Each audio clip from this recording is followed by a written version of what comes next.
Hey Slide Kicks, welcome to episode 5 of ClickStarters, the video podcast that can make you a superstar slide creator. I'm Mike Robertson, and today I want to share some thoughts with you about fonts.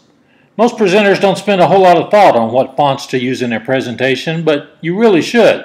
Since I got my first Mac way back in 1987, I've been font crazy, and there are thousands of fonts available, from the most basic down to the downright bizarre. So how do you choose just the right one? Well, I've heard some purported presentation experts say that you should only use sans-serif fonts in your slides. Now, serifs are the little ornamental flourishes on the edges of letters. Serif fonts are the ones like Times and Palatino. They have the little flourishes. Sans, of course, means without, so sans-serif fonts are those like Arial, Helvetica, and Futura that don't have the little ornamentations on them. Which is better? Well, it's impossible to say. They do different things. My feeling is that sans-serif fonts tend to have more power, while sans-serifs tend to have more class. You know, if you're trusting your money to an investment company, you could probably make a case for either kind of font. But would you trust your money to a company that used this font? Or this one? Now, that doesn't mean that those fonts are no good. It's just that they work best for some specific purposes, like these. So pick the right font for the theme and the tone you want to set for your presentation. Here's a thought about using all capital letters. It's okay for your theme or your company name or logo, but don't put whole sentences in all caps. Our brains process lowercase text much more quickly than uppercase. And whatever you do, never, never, never do this. Never use all caps with a script or a calligraphy font. It's confusing and ugly, and it does the opposite of what words are supposed to do: communicate. Now, you can use contrasting fonts to some good effect. If you set your title and your subtitle all the same, though, the audience is not sure which is the most important. If you reduce the subtitle, it literally becomes sub or below the title. But you can use a serif font for the subtitle to set it apart even more. Then you can add color and shadow to make it still more powerful.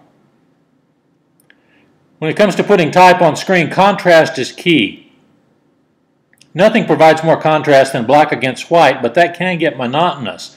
So if you have a background that's not dark enough to provide good contrast to your white text, you can think about adding a drop shadow to the words. But if you have the shadow spread too far, it actually makes it even harder to read.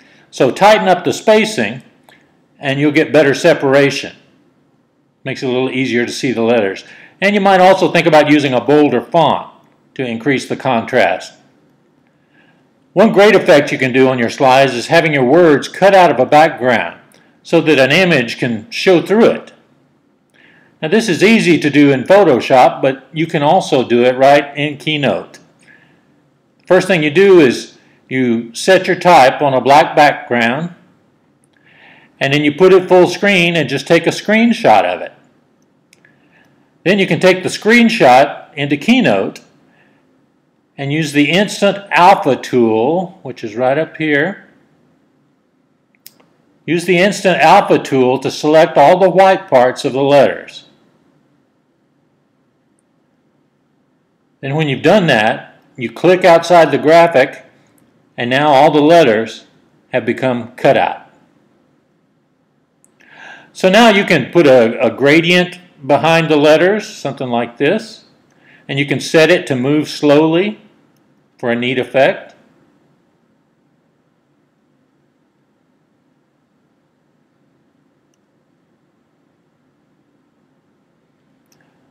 Or you can put a photograph behind the words. You can have it either static or you can set it in motion.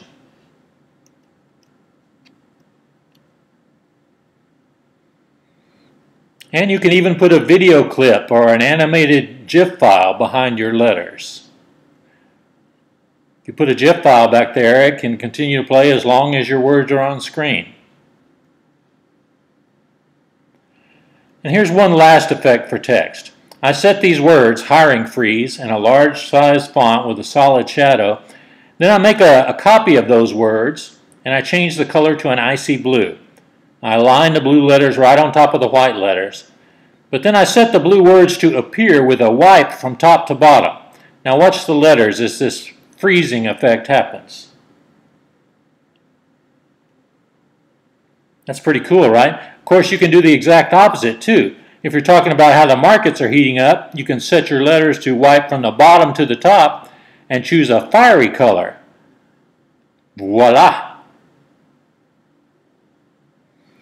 So fonts are something you can do endless experimentation with. Don't just slap up words on the screen. Make them enhance what you're saying. Make them jump off the screen and into the heads of your audience. That's it for episode 5. Thanks for watching and for all your great feedback. Adios, slide kicks.